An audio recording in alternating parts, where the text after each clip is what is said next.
Greetings, gentle viewers! You ever hear the one about the English language Malaysian Viking movie that looks like Tarzan Sings Immortals? If it was made by the Asylum? The one where Thor tries to kill the Christian god and can only be stalked by an undead Viking king? Punchline, it's a real movie! Yes, this is real and it's called Vikingdom. Vikingdom is an equally good pronunciation. It was directed by the terribly pronounced Yusri Abid Halim. He made his name in his native Malaysia by doing shit like this.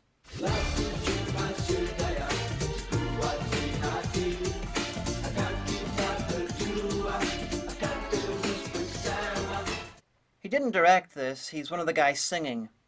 You know, a film as epic and frankly as long as this really needs 2 reviewers. And I don't feel like doing a long skit setting this shit up, so... Oi, Viking! We're reviewing a film together! Oh, really? Yeah! It's Vikingdom! Oh, fuck yes. Let's do this. Good lord, where do you even start with a movie like this? Did you mention that this is pretty much a 2-hour-long power metal music video? No, I thought that was pretty obvious given the shit that's happening on screen right now. Ah, of course. So, you wanted me here for historical accuracy, I suppose. I, the one and only Viking, born in Jutland, 820 AD, rendered immortal through a combination of supreme will and otherworldly sex rituals, who, when he's not hungover, can sometimes remember what it was actually like in that era? No, I wanted you along because it's pretty much a 2-hour power metal music video.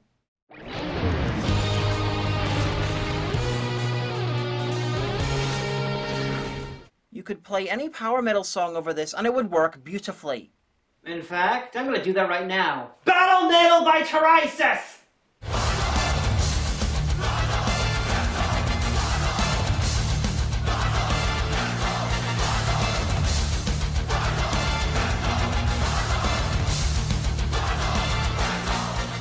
Two can play at this game, Bloodbound by Hammerfall.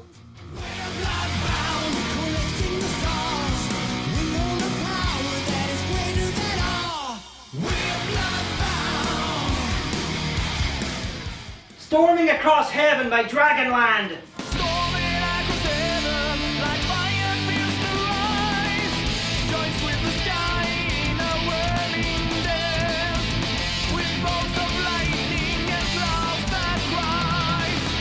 We could do this all day and still not find any songs that don't fit. This whole opening sequence is the exact kind of preposterous cheese that power metal videos thrive on. In fact, any still fucking frame of this sequence could be an album cover. Especially this one. May I just say that anytime someone named Conan is cast as Thor, it is genius. And it will continue to be genius. At least until some idiot does a remake of Rock and Roll Nightmare starring Conan O'Brien. It's pretty much inevitable. That remake writes itself. We open on a battlefield. There's some very half-hearted impalements that didn't even go all the way through the fucking body. And our star, Eirik the Viking, is dying. He's being comforted by his best friend Sven and his younger brother Beothric, the proud owner of an obvious villain Tash. He is mortally wounded. Brother, you're king now. Rule well. Like that's gonna fucking happen. Are you sure this is a battlefield? It doesn't really look like one. If anything, it looks similar to one of my pub crawls. Half-hearted impalements and all. Apparently I'm a mean drunk. Everybody has a story to tell about their lives. My story begins the day I died.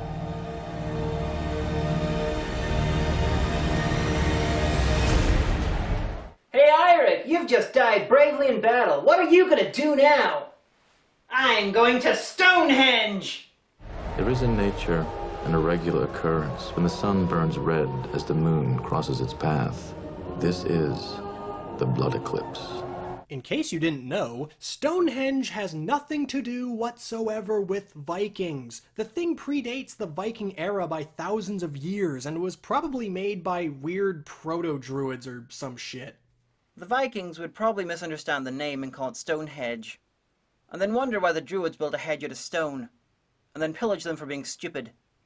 According to this movie, the Vikings used magical items to open portals between the realms of Midgard, Valhalla, and Helheim during the Blood Eclipse. Whatever the fuck that is. Beyond a subtitle that we were never going to use anyway. And now Thor, humanity's champion among the Aesir, is collecting the items so he can open the portals specifically for the purpose of killing humanity. So they've basically turned Thor into Shao Kahn. Call me crazy, but I don't think this is the historically accurate period piece I thought it was going to be. Hagan, did you lie to me? I never lie about the movies I review! Jesus, I was kidding. Christ. You know how in Western films, sometimes they'll treat all foreign cultures from a different part of the world as pretty much the same? How you might get a Hollywood movie set in Japan that borrows stuff from China, Cambodia, or Korea because they know the majority of the audience won't know or care. Well, Vikingdom does that with Europe. That's why Thor is dressed like a Celtic hoplite. That's why Stonehenge is up a mountain in Denmark. That's why there are random Celtic symbols on Thor's pillars. And why Thor's aim is to kill the Christian god. Well, that and Thor watched Revelation Road.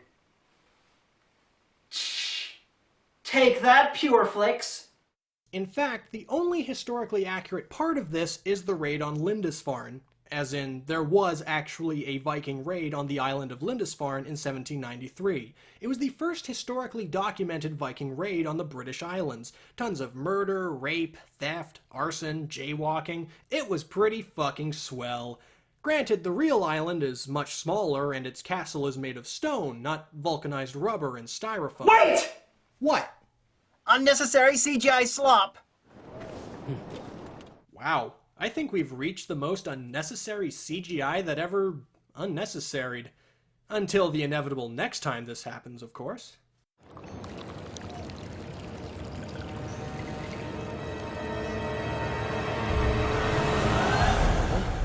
Nothing enrages us more than seeing a monk pissing non-CGI piss. Oh no! If only we were familiar with the concept of lookouts! I don't know what's funnier, that no one noticed the Vikings, or the fact that the Vikings waited until they were spotted to invade. It's number 2. Trust me, it's number 2. Oh, Spider Vikings, climb up the cliffs, mostly off screen, historical accuracy, take that shit, throw it out, here comes the Spider Vikings.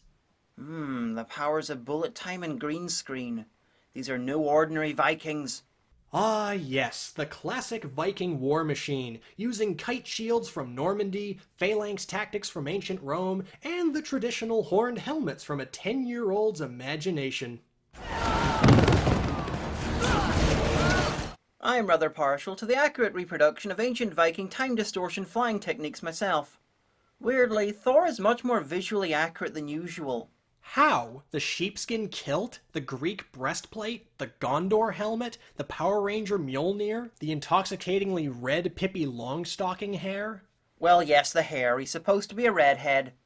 There is a massive difference between being a redhead and having the motherfucker look like he tried to make a wig out of a Tickle Me Elmo.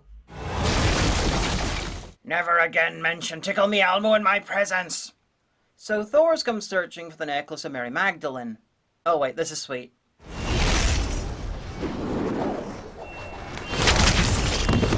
Ah, neck snapped by inertia. Fucking brilliant. He needs the necklace, a Christian relic, partly to open the portal, but mostly because he's a big Da Vinci Code fan. I am Thor, son of Odin, brother of Baldur. I've come for that which is not yours, nor your one god, nor his son. The necklace.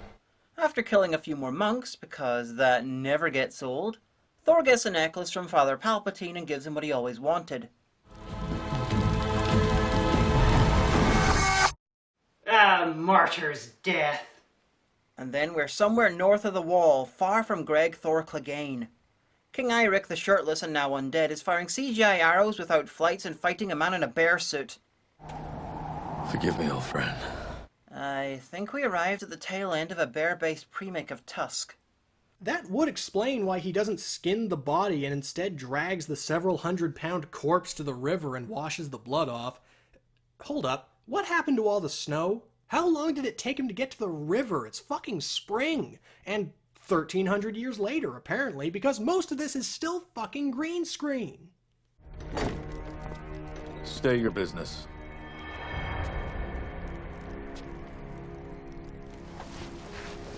My Lord Frey. Oh no, it's just Frey. Lord Frey, god of fertility, fair weather, obvious wigs, gold jewelry, glowing tribal tattoos, and popped-ass collars. So, if there was a Viking Jersey Shore, he'd be the star. Yep, behold the Viking god of douchebags. Also god of Galadriel cosplayers. So Frey's here to enlist Eirik for a mission. I bring you news of coming war. Thor has returned to the Midgard. He wants Eirik to journey into Helheim, basically the Viking hell, to retrieve a horn which can be used to kill Thor and save Midgard. They want him because only the undead can enter Helheim and return. And 10 years earlier, the goddess Freya brought him back to life because she loved him. The ultimate love. That between a man and a goddess.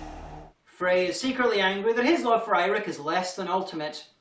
Of course, her bringing him back to life makes no sense in the first place because after dying in battle, he'd go to Valhalla, which is right next door to Asgard, and she'd be able to see him anytime she wants. Hagen, 3 realms, remember? Asgard proper doesn't even exist in this movie. When Eric dies again, he'll probably just go to, I don't know, Jamaica, I guess, where Freya cannot go, because that would mean getting a sunburn on her glowing, stupid-ass tattoos. Live, my lover. Live. I'm guessing they didn't burn his body as per Viking tradition because her gathering up ashes, bringing them back to life, and apologizing when she found out she had the wrong guy before killing him again would have been too funny. And this movie is many things, but it is never funny. On purpose. As you can see here, the god of douchebags can summon chrome solo cups to his hand and magically fill them with natty ice. You know what, I really want to see the full extent of Frey's douche power. I want to see him and Eric just bro out on the couch, light up some pure OG Kush while playing Def Jam Fight for New York on the original Xbox, silently mourning the fact that the game was made too early for Lil Wayne and Gucci Mane to be included in the roster. Fucking YOLO! But first, you know, saving the world. I guess. That, and saving his best friend Sven from hovel-based marital bliss. So give me a moment to collect my things and bid farewell, and I will be back. Everyone in this has an accent, but it's never the right one. To get to Helheim, they need to find a wizard druid called Alcuin, because they're the same thing! And they need a ship, because what kind of Viking story would it be if there wasn't a ship? A land-based one? AKA a shit one. One without some guys trying to barter travel with invisible furs. Can you pay? Yeah, we can pay you in fur. And definitely one without a random Chinese slave to rescue. What the? What manner of man is coloured yellow? One that's as confused as you about why exactly he's in the movie. Maybe he's a Laplander or a dwarf. Way too ugly to be an elf. The Chinese guy is called Yang, and of course he's a master martial artist, and he wears a boss-ass dragon trench coat. His entire presence in the film is mystifying and ridiculous. How the hell did Yang wind up in Scandinavia? Given that he's a martial artist, I think the bigger question is how the fuck was he captured by a short fat guy and locked in a cart? The important thing is that he is a beautiful, virile paradox. He has no business being in this movie, but yet, simultaneously, he has every fucking business being in this movie. Because, fuck it, he makes about as much sense as anything else in this movie. Hell, if anything, he makes the most sense, actually. Yang, despite not being a Viking, represents Vikingdom better than any other character. I mean, think about it. They're both inexplicable, weirdly out of place, good at starting random fights, their English is really awkward. Really, the list goes on. This is a good village set. I wonder why they built it on a beach. Nah, maybe all the good village set locations were taken. I mean, the only thing this place seems to have going for it is the bustling wig trade. And that they produce a bizarrely vivid shade of red. And they also produce fight scenes. Like, mass-produced. There's a fight scene every minute, and the novelty is clearly gone. Look at the locals, they've seen this shit before. Also, Eric, greatest warrior ever and hunter of fake-ass bear suits, do you want to do something in this fight or not? Stabbed 2 guys right in the fucking nuts. Let's see that again. One more time. Please, not again.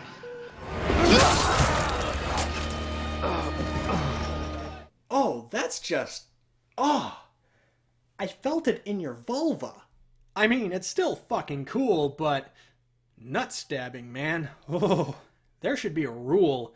Anyway, they get a meeting with the local king about meeting Alcuin, the wizard druid guy. But, alas, he has been kidnapped. What happened? A group of warriors, deep warriors they were, came to trade, not many in number. That was the last we saw of Alcuin.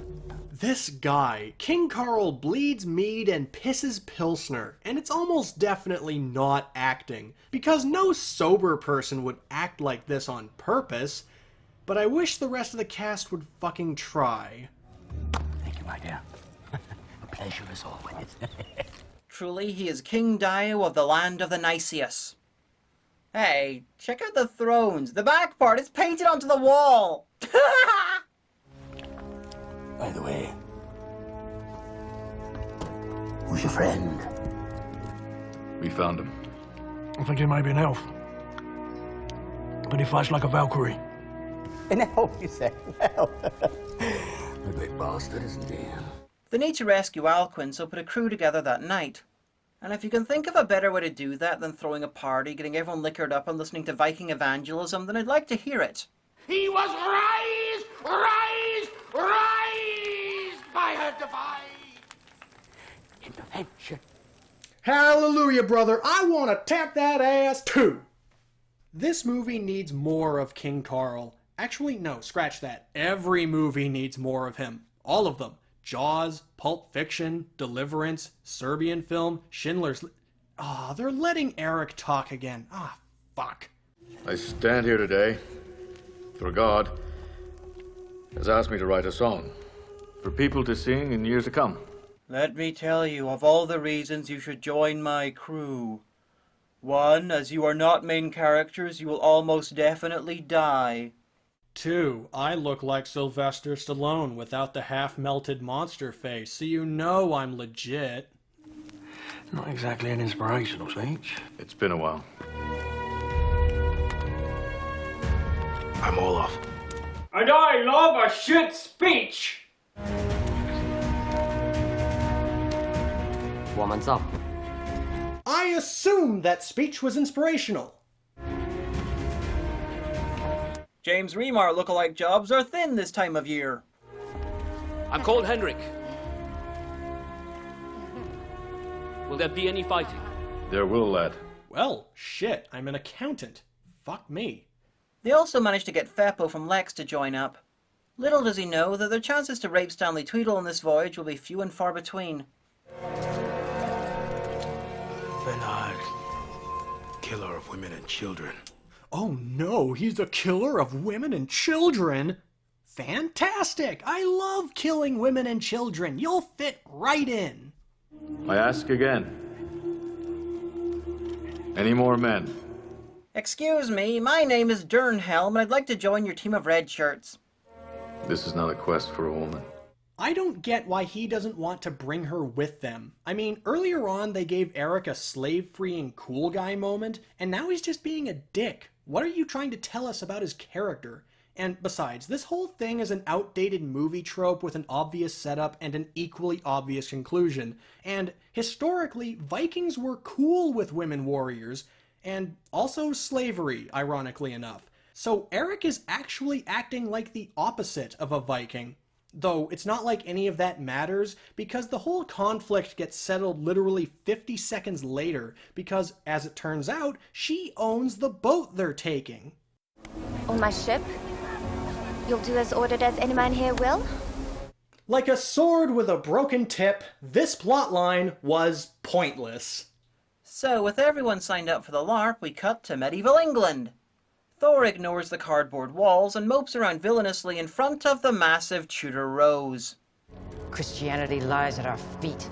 With you, a God-made man, nothing can stop us. Even a god can be stopped.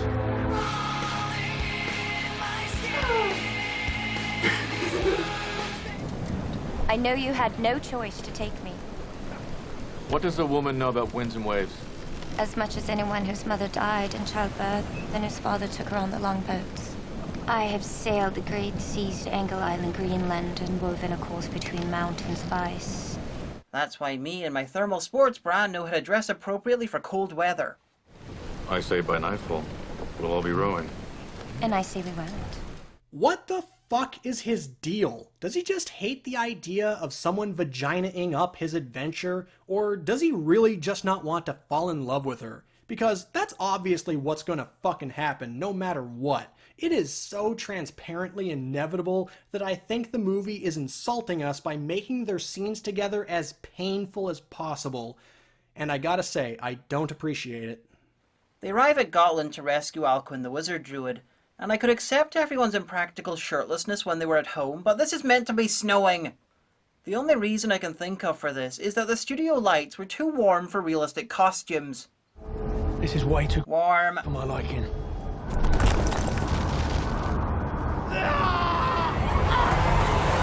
Oh shit! Those Skraelings stole the secrets of King Carl's red fabric dye! Nah, they're just a group of extras from Hercules' The Legendary Journeys on their way back from a reunion. And old habits die hard. I still think they stole the red dye, because I want to believe in my heart of hearts that King Carl is still involved in this story somehow. Just let me dream, man. So, what band should we stick over this action scene? How about Advance?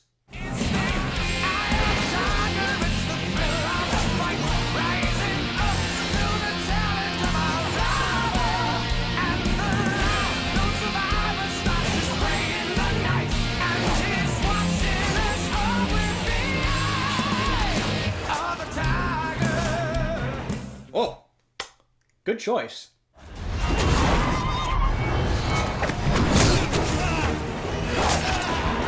But that one counts as mine! A few fun bits from this fight. 1, the accountant gets killed first, as it should be.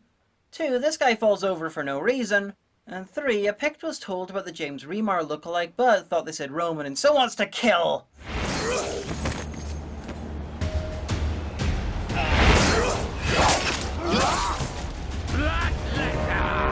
This guy is amazing. He turns up completely out of nowhere, looks ridiculous and anachronistic as fuck, instantly thinks he's Eric's arch nemesis, and then he just dies like a punk bitch.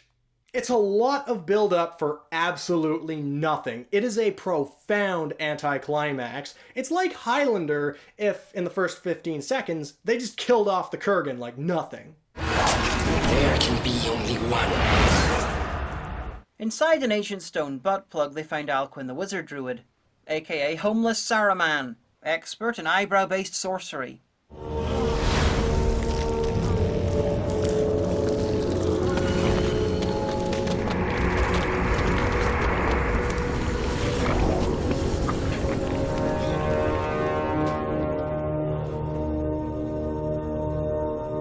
Soldiers come from the north. You have powerful enemies, Fate Eirik. I should know, for I am a tree! Not just a tree, but a Christmas tree Santa Claus hybrid. If you forget to buy a tree, I'll deliver myself to your doorstep on Christmas Eve and gradually pull presents out of my ass. Just try not to think of the smell. It's quite bad. Hey look! They worked out how to burn the dead since Eirik was killed. So who bets that Tyr is gonna run in the second we change scenes and get pissed off that they burnt his lover? Man, oh man, wouldn't their faces be red?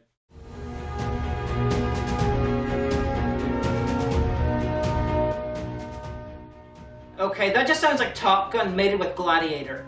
Nah, I'd say it's more like Troy having an orgy with the Iron Eagles movies.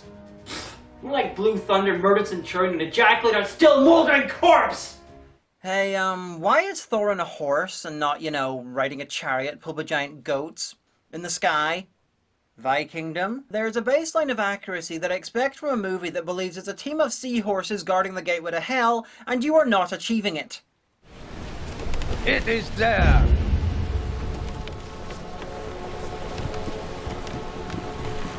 How do I reach it? Swim far and deep. Follow the current as it gets colder and colder to the very depths.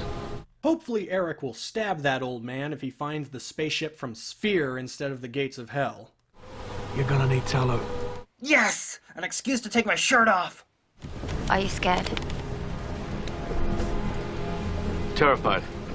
Please, someone, for the love of God, light a fire underneath this guy's ass so he can express a fucking emotion. Natasha Mouth is rubbing Vaseline on his buff-ass man titties, and even then he refuses to perk up or care in the least about anything. Maybe there would be more of a reaction if Sven did it. Under the sea, down where it's better, down where it's wetter, all the horses live under the sea. I really can't tell if these horses are waiting to film a Guinness advert or if Eric has stumbled onto a Last Unicorn crossover. See the majesty and terror of Viking hell! I bet you didn't know it was a planet set from Star Trek The Next Generation, did you? In particular, the one where they fought the Ferengi in Season 1. Eric gets attacked by some flesh-eating Viking zombie ghosts. Denied Valhalla, they have been driven mad and turned into Dominic Purcell-loving necro-cannibals. Makes sense to me. Luckily, he is saved by... Father? Eric, you are not my son.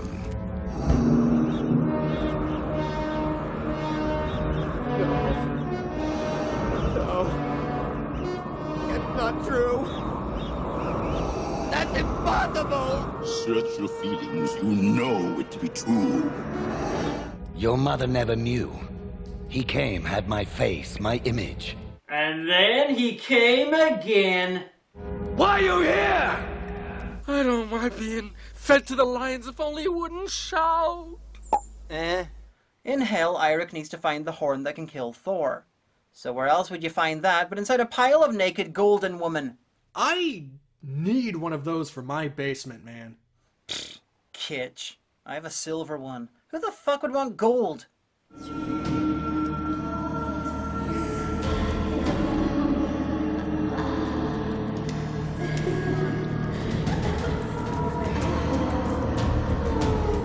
You know, there are worse hells to be stuck in. There are. I've been to worse hells. You know which one is the worst? The Asphodel Meadows, of all things. There isn't even any torture going on. It's just fucking boring. It don't have no booty tunnel, I'll tell you that much. He's meant to look tempted and turned on, but he just looks confused. Which is very well earned. Father, now! This is one of the most surreal things I've ever seen, and I've seen the Holy Mountain's lactating ocelot tits. As surreal as a giant T-Rex that's 80% head? Yeah, that's just an 80s Teenage Mutant Ninja Turtles Mauser made of CGI. Oh dear, however will they escape from this peril? As the horrendous black beast lunged forward, escape for Arthur and his knights seemed hopeless. When suddenly, the animator suffered a fatal heart attack. The cartoon peril was no more. The quest for the Holy Grail could continue.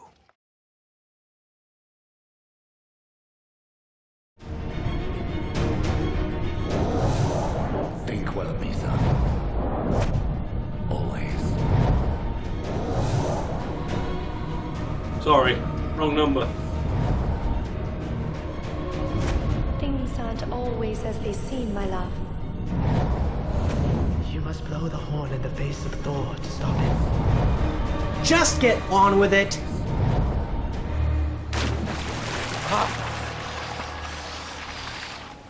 He's there!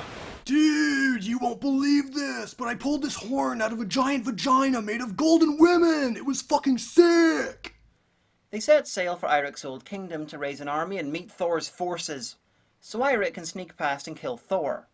Unfortunately, Eirik's throne's been taken away by his dickish and dishonourable brother, who's apparently a shit king anyway. Hardly a moon goes by when our swords don't wet the ground with some poor bastard's claret. We only fight for gold now. Not like the old days. Yeah, it's not like the old days when we fight for fun, or pillaging, or the love of rape, or goods, or gold. No more raids. What would your father say?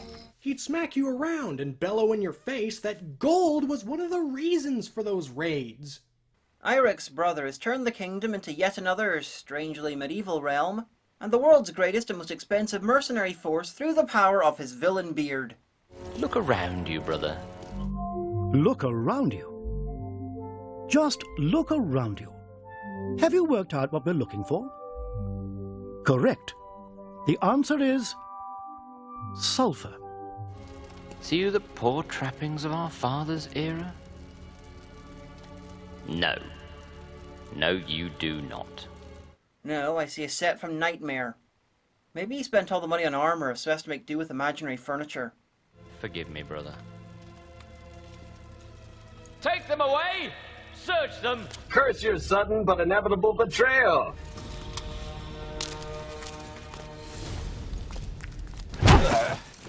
I'm sorry. Craig Fairbrass almost fills the King Carl-shaped hole in my heart. Almost. Anyway, Eric and his men are sent to be tortured by the traitorous brother, probably because he's in Thor's pocket, but mostly because his penis is hilariously small. Why don't you just give Lord Beothric what he wants? Then we don't have to do this. Because he didn't ask for anything. Yeah, the guy's just a dickhead. This is just based on my years of personal experience, but whipping someone at the same time as punching them never ends well. For the punchers, anyway. The whippers have a great time. Someone's approaching. And it's not one of us. Really? Brianna, I'm not sure, but I think I might have swum to shore and brought a boat back here. I'll check. No, I'm still here. You're right. It's not one of us. You're friends of my Lord Eirik? We are. Then know this. He has been betrayed. He and his fellows are in the dungeon. I might get you into the keep, but by oath, I cannot raise a sword against my brothers. Technically keeping an oath. The very best kind of oath-keeping. Ed Nidian? Yes. These Jomsburg are no brawlers, my lass. They're the finest warriors on earth. Good. That just means it'll be extra embarrassing when they get their heads kicked in! We'll not pass that courtyard unseen. I wouldn't be so glum, good Yorick.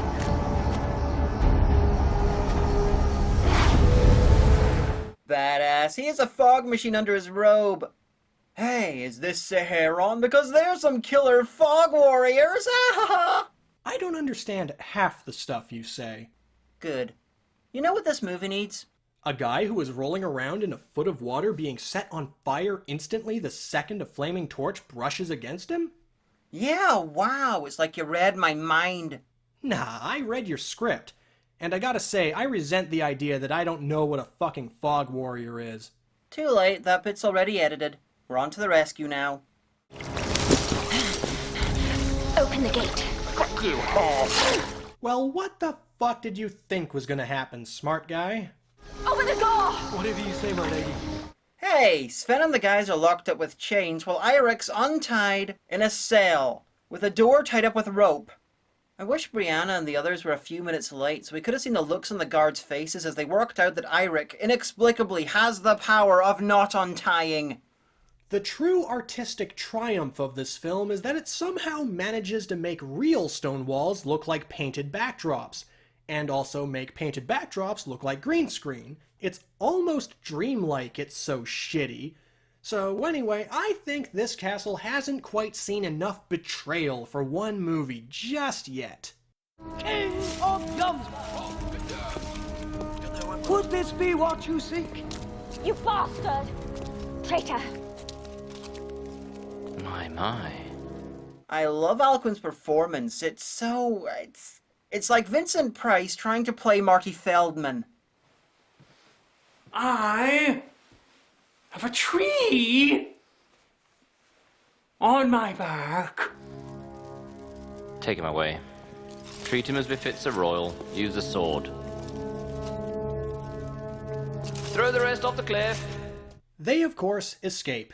Again, because the people are just so pissed off to be working for a guy who apparently brought them riches, respect, and unmatched prosperity, but, you know, the guy's a dickhead, so fuck it, I guess. My lord, we are with you. We will take you away from this place and give you shelter. We will also gather a group of men to join you to fight the Trondalag. What about the men gathered up there to watch my execution? Don't worry, we have a plan. Hey, look over there! Phew, I can't believe that worked. And that my brother didn't want to see evidence of our deaths. Are we ready for a long and slow build-up to Eric and Brianna fucking? That's really not so much of a build-up as them just doing nothing for ages and then suddenly fucking? Of course you are, because that's what their relationship has been for the whole movie. I know you said you would ask no more of me than any man. When? Yeah, I missed that too.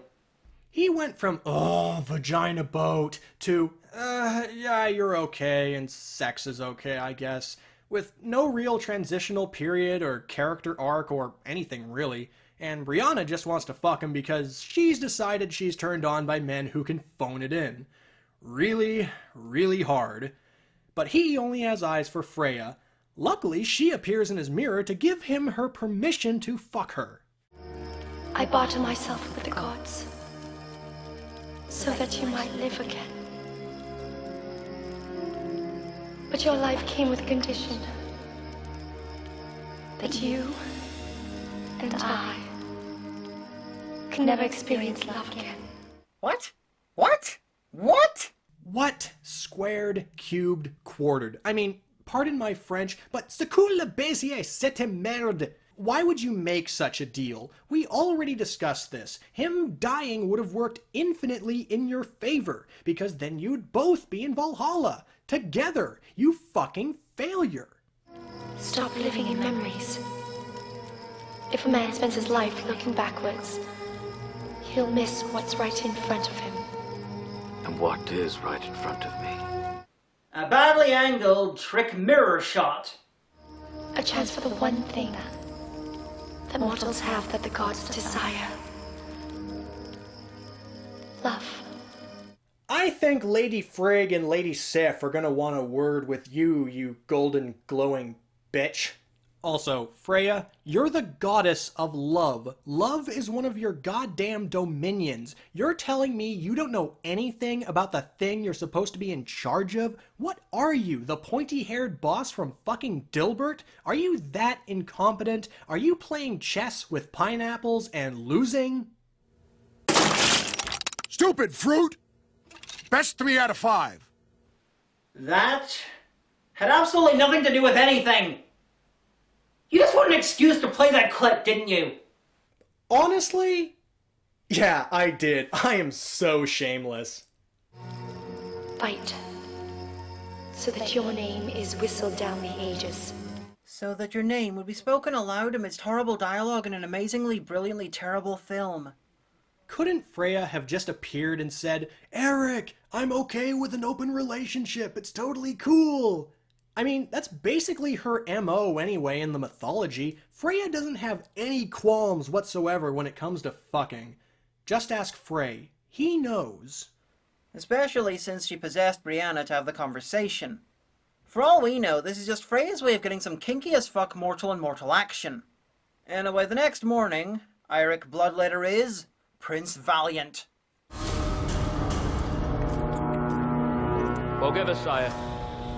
We have traitors in our midst.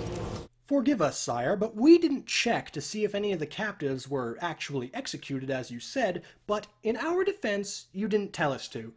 Oh, you've been poisoned. Awesome, that guy was a dickhead. Quick, let's team up with Eric, see what he's doing.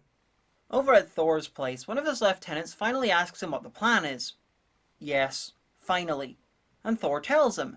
Open the gates of Helheim, kill the Christian god, and as a side effect, kill most of humanity. What care have I for mortals? I am a god. You may care little, my lord, but I'll not let you lead us into our own destruction!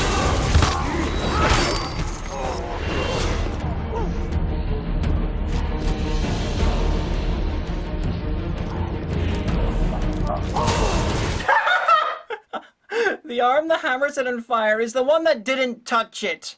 So Thor reveals that only those with the blood of the gods can even touch Mjolnir, setting up the greatest Chekhov's mystical hammer in history. You, Wolfred, suffer from a lack of vision. Captain, I name you King of Nordland in place of Wolfred.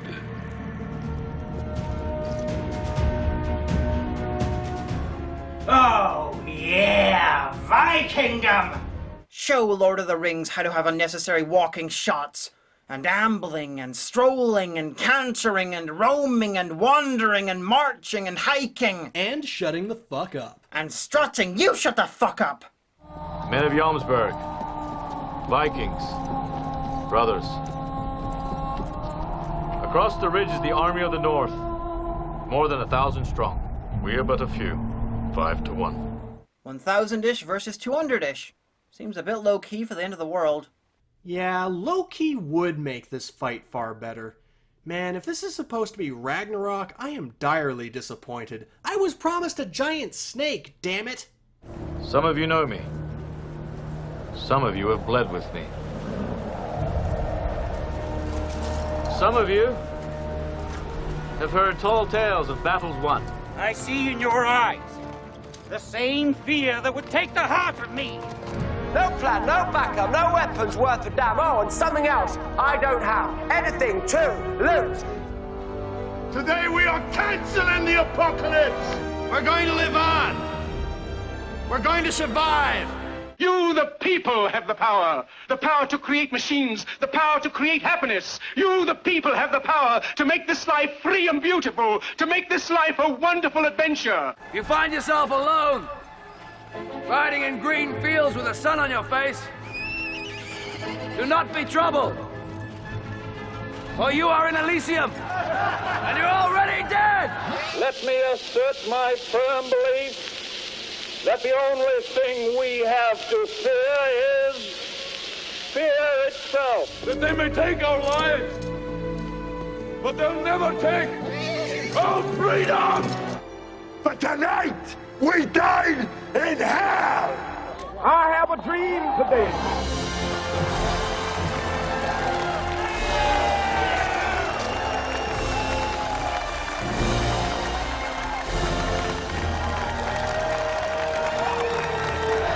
More like it.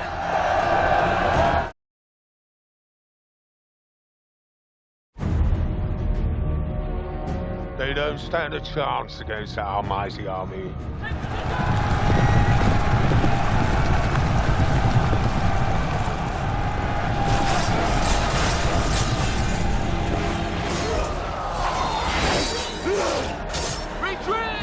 Retreat! Huh. Well, that was quick. Nah, it's just a feint. They retreat, and before the enemy lowers their guard, they reappear at their flank. Which isn't how a flank works, so really that whole maneuver was a waste of time, and it would be useless in a real engagement. Shh! Just because they used real tactics earlier on does not mean we should expect it now. Anyway, this battle can be summed up with? My warriors, a legacy shall this day be wrought by our blades, decreed by the gods, blessed by the blood of vanquished foes. Our destiny beckons.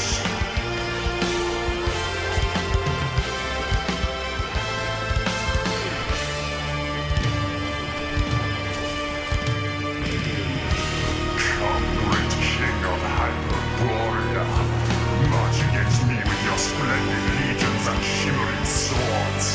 I shall visit 1,000 plagues upon your realm, and bring untold havoc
Bal Sagoth. Excellent choice, and also very appropriate for our crossover. I am well aware of that.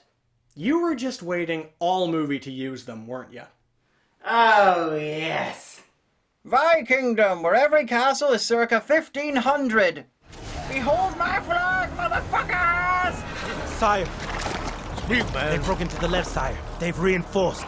I'm pretty sure at least one of these guys is called Canute. Hey, Canute, why don't you order the invasion to retreat? You guys are getting your asses handed to you.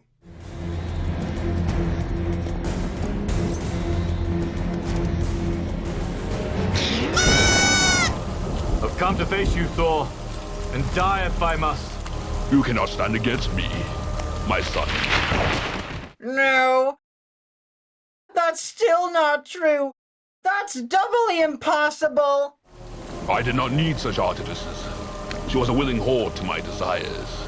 I think they have Thor mixed up with one of them Greek gods. Which one? Oh, any of them? All of them? Probably all of them. Did you truly believe a mortal man could rise from the dead? Could drink from a cup of Frey without dying? Could lay with the goddess of love without being driven insane by desire? But Thor! Freya said that only mortals could love. Only mortals have the good dick. Yield to me, and together we shall rule the... Rule the universe as father and son, or something. I will not let you destroy the Middle Kingdom. Then fight.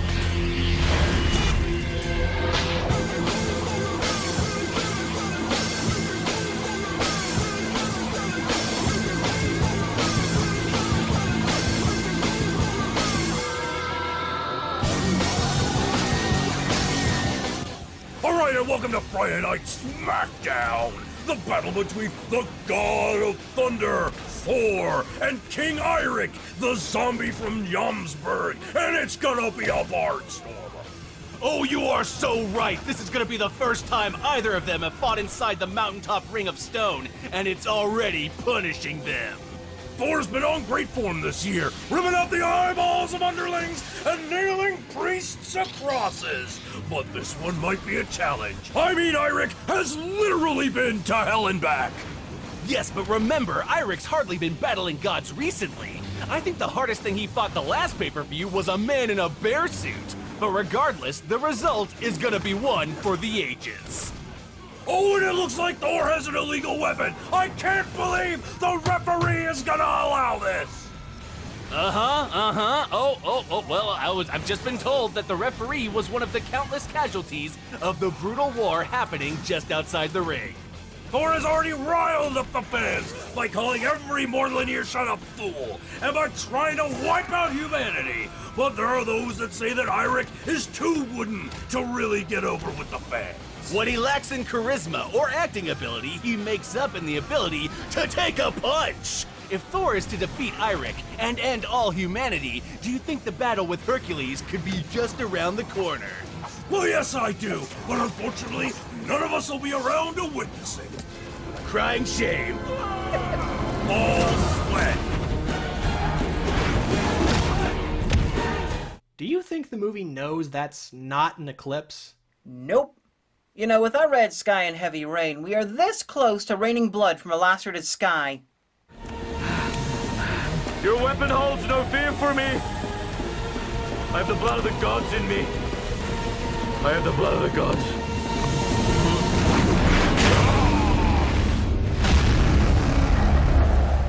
Brutal. Brianna is stabbed during the final battle, and Eric blows the horn of Helheim.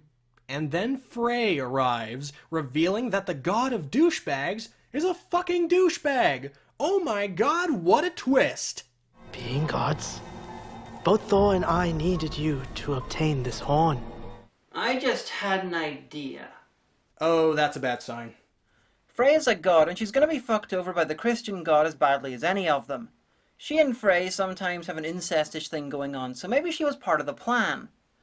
Maybe she seduced Eirik so she'd have an excuse to raise him from the dead, and that if somebody could go into Helheim and grab the horn. It would explain why her reasons for raising him made no sense, and it could explain why she's unable to go to Midgard.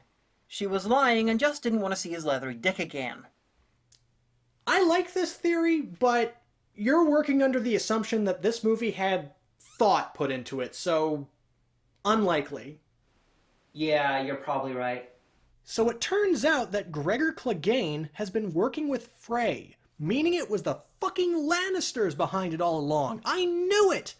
Man, I hope there's a sequel where Charles Dance plays Odin. That'd be the fucking tits. And just so you all know, the whole movie, Frey has been communicating with Thor while dressed as this Norse Dementor or some shit. But in retrospect, it makes no sense. Why would Thor's generals need to be kept in the dark about his involvement? It's like, who cares? There's already one god amongst them. What's a second? Anyway, it turns out the horn is a fake. Alcuin and his ridiculous powers just pretended to betray them, and Frey and Thor are sucked into a fiery sky anus. Where did Alcuin get a fake horn which could do that? The Earth created it for him. It also gave him the order to pretend to betray Eirik, because no man or god should rule the Earth. I listened to what the Earth told me. No one, god or mortal, should rule the Earth. You know, given that this film is the Christian God existing and stuff, I would like to think that afterwards Alcuin went off and arranged his Kirk Cameron-loving death by fiery skyiness too. He does like to claim to own the Earth, after all. Although... some Christians claim that Lucifer is the god of the Earth. So maybe Alcuin missed, sent Lucifer to hell by accident, and the usual story of his fall is just a misunderstanding. May I say something? Please? Pretty please? Alcuin could have prevented everything that happened in the last 40 minutes of this film if he had told someone about the fake horn. If anyone knew that Alcuin had made a fake horn that would fuck over Thor and Frey and essentially solve the whole plot, they could have avoided the battle entirely, and hundreds of men would still be alive. As soon as Eric learns about that, he's gonna feed Alcuin into a fucking wood chipper. How about you serve the Earth as compost, you scruffy, negligent cunt? Oh, hey, the Grand Canyon somehow made it to Denmark. Weird. Brianna.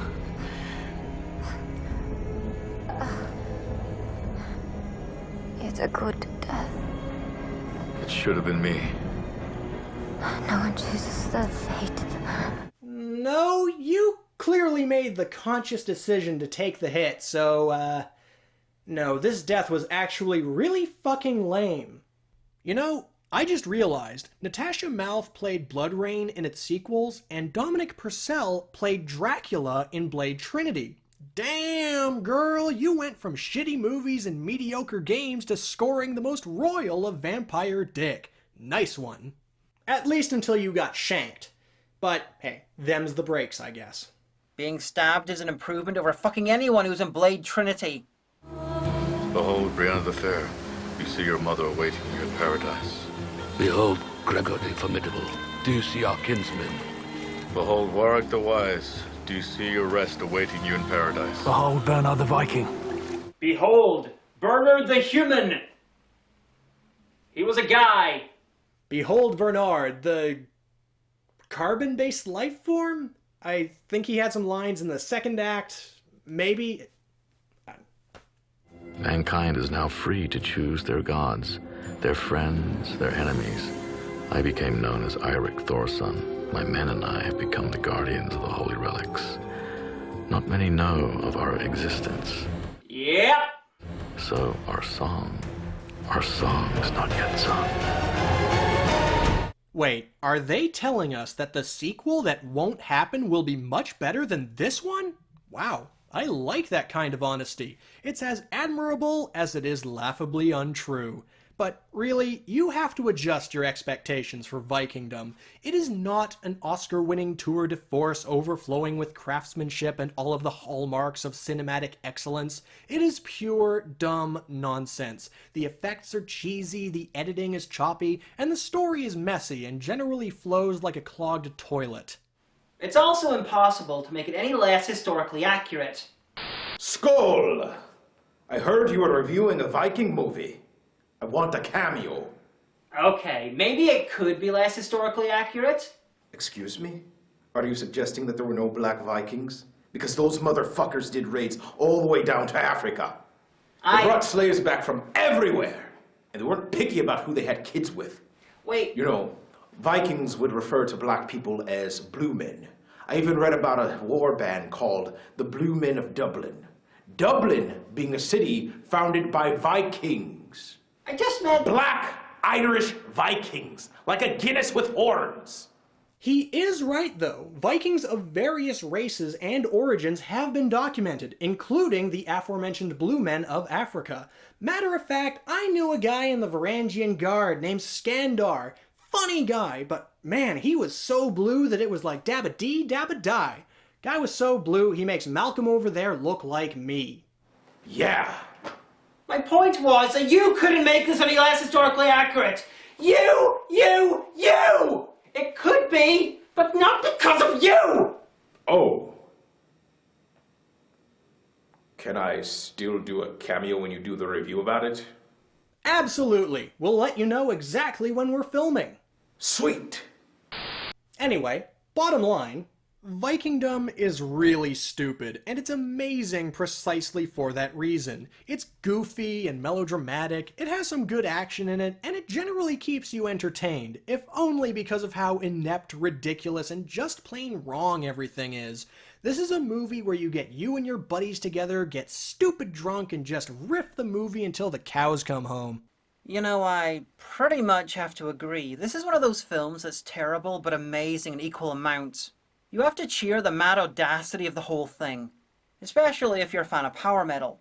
Which I am, so I'm really fucking happy! Me too.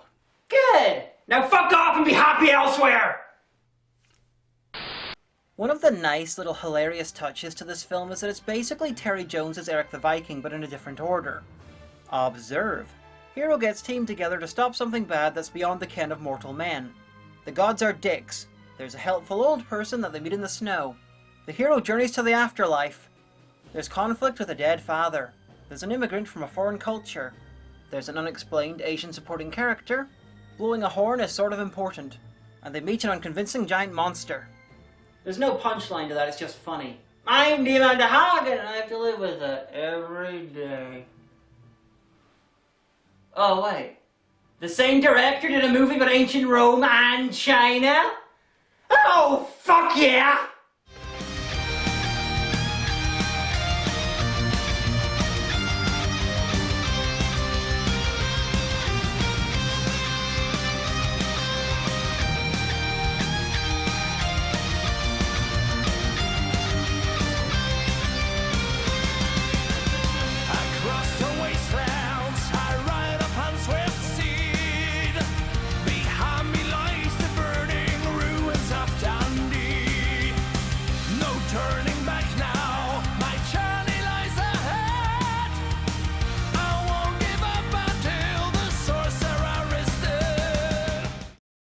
Played me.